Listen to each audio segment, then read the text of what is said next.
Stepping Up is a book about diversity. It's a conversation about cultural diversity and gender equality. If we were to do those two things better, people of Australia, the leaders that I interviewed, 100 of them, feel that we would do better at operating across the Asia region. It would help us with our growth internally and improve our competitiveness in the global space.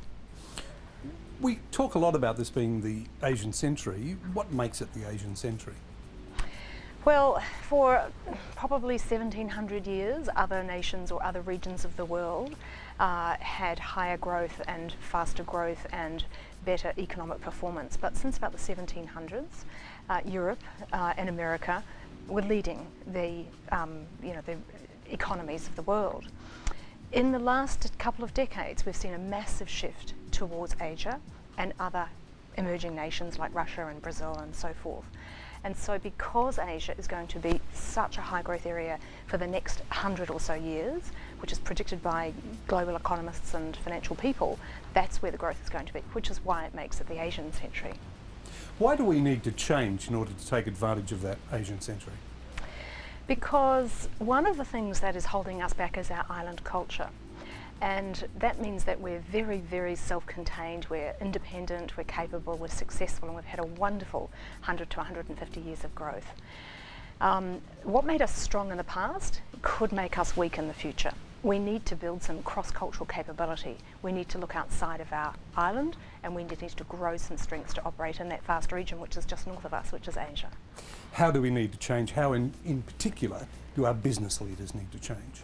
Business leaders in Australia have less cross-cultural experience than leaders in these other regions of the world, particularly across Europe and Asia. Those other countries are surrounded by other nations, and so the leaders, the business leaders, get more exposure to people that work in different languages and have different cultural values and different backgrounds. We have less experience. So one of the core competencies we need our leaders to get really quickly come to grips with is Asia capability and some experience in operating in different markets.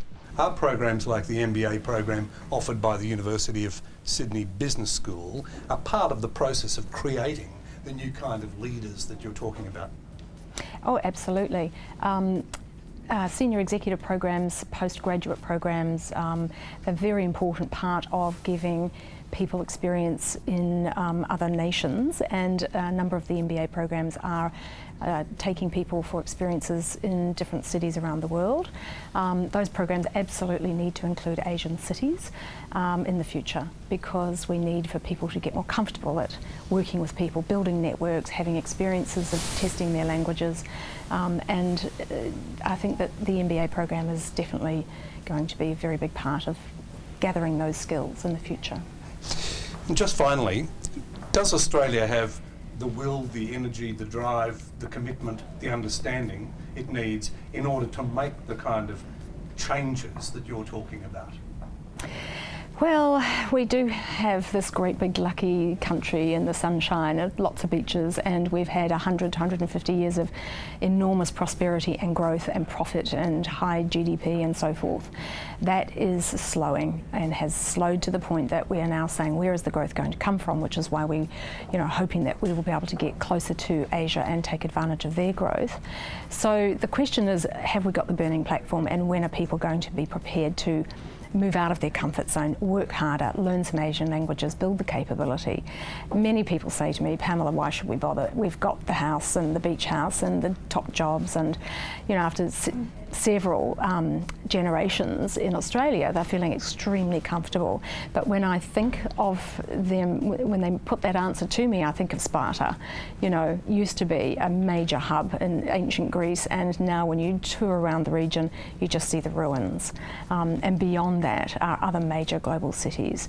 Is Australia going to become a Sparta if we don't get with the rest of the world? It's a question to be asked.